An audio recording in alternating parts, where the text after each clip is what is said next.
총선 200석이요. 제목이 이게 가능입니까? 총선 200석이면 300석 중에 3분의 2를 가져간다는 건데 총선 200석 이게 가능입니다. 이게 최근에 민주당 내 일부 분들이 뭐 총선 때 우리 200석 정도는 가져야 되는 거 아닙니까? 가능할 것 같은데 뭐 이런 얘기를 자꾸 하세요. 근데 이 얘기가 나오자 지난 2018년 민주당이 집권했을 때 당시에 20년 집권론을 얘기하신 분이 계세요. 그때도 한 200석 비슷하게 얘기하셨거든요. 그때 영상 좀 들어보겠습니다. 민주정부 20년 집권 플랜 TF를 준비해서 구성을 하겠습니다. 지금의 현황에 안주하지 않고 시대적인 과제, 국민의 명령을 완수를 하겠습니다. 문재인 대통령 당선되고 지방선거 이겨서 제대로 할 수 있는 그 상황에 왔습니다. 그 정책의 뿌리가 내리기 위해서는 20년 아니라 더 오랜 기간 동안 가야 됩니다. 절대로 정권을 안 뺏겨야 된다고 제가 강조하는 이유가 10년 해봤자 무너뜨리는 데는 불과 3, 4년밖에 안 가더라고요. 자, 저렇게 얘기했었지만 뭐 관철은 안 됐었고요. 그리고요, 최근에 민주당 내에서 200석 얘기를 하신 분이 있어요. 2명이 계신데 들어보겠습니다. 했잖아요. 네. 그러니까 이거 뜨거워 한 거죠. 처음으로 아마 국민이 무섭다는 것을 알았을 겁니다. 그러면 지난 1년 반의 이런 폭정에 대해서 결산해야 합니다. 저는 수도권도 준비돼 있다는 것을 강서에서 보여준 거거든요.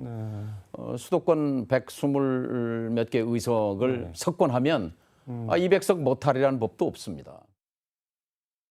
내년 총선의 최대 목표는 윤석열 대통령이 이 묻지마 거부권 행사하는 것을 그 기반을 최소한으로 축소하는 거다. 이제 저는 이렇게 생각을 하고요. 네.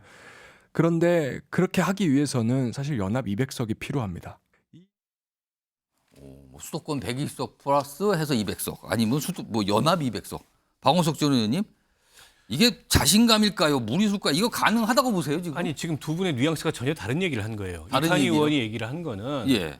연동형 비례대표제 선거제도를 지켜서 어쨌든 이 그물을 넓게 펼쳐야 된다. 민주당 단독 200석이 아니고 그럼 위성정당 뭐 이런 거 연대할 생각하는 수 있는 아니죠. 연대할 수 있는 다른 소수 정당. 정당들이나 이런 데들이 의석을 얻도록 해서 다 합쳐서 200석 정도의 의석을 만들어서 견제를 해야 된다. 이 얘기를 한 거고. 그럼 여기는 지금 말씀한 진보 연합정당 이런 것도 다 포함된다고 보시는 거예요? 뭐 그런 것까지 포함해서죠. 그러니까 그래서 이 소수 200석. 정당들이 의석을 예.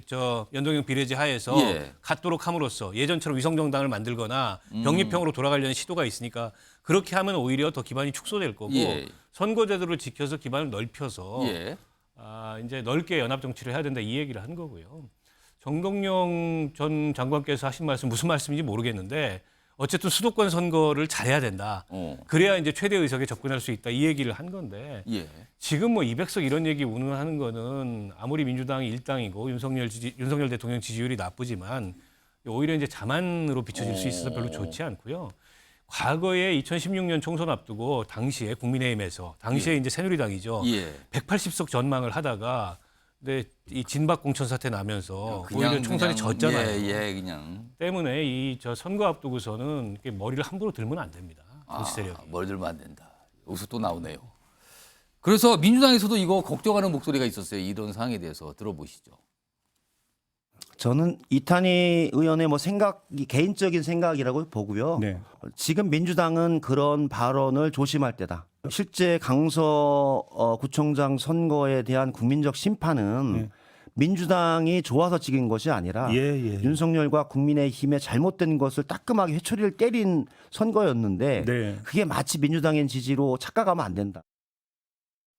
자, 소영주 부대변인. 그러니까 그냥 개인적인 생각으로 봐달라 이건가요 지금? 근데 이제 그걸 설명을 해줘야 돼요. 이탄희 의원의 발언은요, 200석 자체를 민주당이 얻는다는 오만한 말이 아닙니다. 그러니까 지금 윤석열 정부의 거의 무정부 상태라는 부분으로 규정을 하고 이런 걸 초래한 게 양당제의 카르텔이 초래했다는 거예요. 그래서 양당제가 가져오는 폐해를 깨기 위해서는 선거제도를 개선해야 되고 여러 가지 당들이 다수당이 와서 지금 현재 대통령이 거부권을 계속 행사하는 걸 막아내야 된다라는 차원에서의 200석을 얘기한 것이지 민주당 단독이 200석이 아닙니다. 예. 양당제로 가면 어차피 국민의힘이 110석 정도로 가져가기 때문에 예. 계속 거부권을 행사하면 막을 길이 없다. 그 얘기를 했기 때문에 이탄희 의원의 발언은 개인적 생각이 아니라 오해 소지가 있다라는 부분이고 정동영 전 의원 같은 경우는 그냥 좀 수도권 부분에서 그 정도도 가능하지 않겠냐라는 전망인데 그 어떻게 보면 좀 원하게 비칠 수는 있어요. 그래서 좀 그런 발언들은 이제 당 고문님으로서는 조금 자제하시는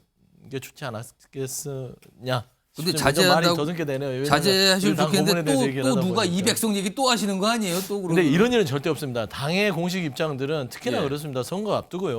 오만하고 고개 들면 강서구 이 보궐선거를 봤는데 어떻게 그런 생각을 합니까? 그거는 조금 어떻게 보면은 그 좀 과대한 해석이다. 그 윤희석 대변인께 그러니까 이탄희 의원이 이제 민주당 200석 얘기 연합 200석인데 그 목적으로 대통령 거부권 이거 무력화시킬 수도 있고 대통령 탄핵 소추 이거 할 수도 있고 뭐 이런 걸 꺼냈거든요. 이거 어떻게 보십니까?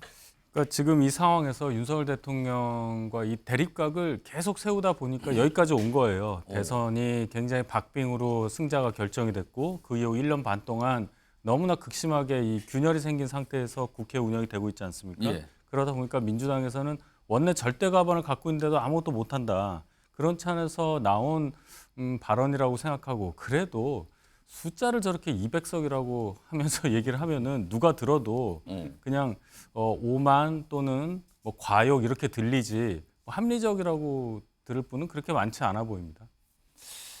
자, 아무튼 뭐 다들 지적을 하시네요. 그리고 다음 마지막 거 하나 준비되어 있는 게 있는데 최근에 안민석 의원 무슨 기소가 됐거든요. 그 화면으로 좀 설명이 되어 있습니다. 보시죠.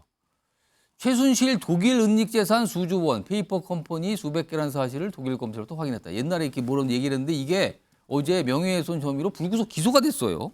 또 이런 게 어제 기소가 된 상에 최근에 정유라 씨가 또 뭘 입장을 낸 게 있는데 저 300조 있는데 결혼하실 분?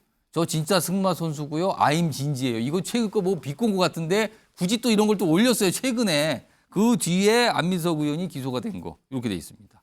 요거는 시간상 한 1분 좀 더 남았는데 이상희 교수님. 안민석 의원 기소된 거 이거 어떻게 봐야 됩니까? 그 말로 흥한 자 말로 망한다. 뭐 이런 뜻 아니겠습니까? 뭐 안민석 의원의 저 발언은 그 당시 굉장히 센세이션한 파장을 크게 일으켰죠. 결국 그런 것이 뭐 일종의 나비 효과가 돼서 엄청난 결과를 초래했고요. 예. 뭐 국회의원이시면 공인답게 예.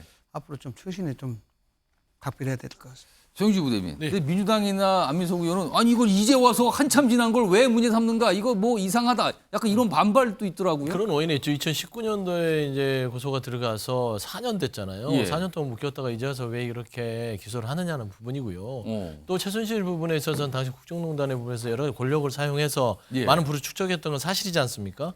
그런 차원에서 안민석 의원이 국회의원 신분으로 해외 은닉 자산을 조사를 하면 더 많은 재산이 있을 수 있다라고 주장을 한 것이고 말로만 떠든 게 아니라 독일까지 찾아가서요.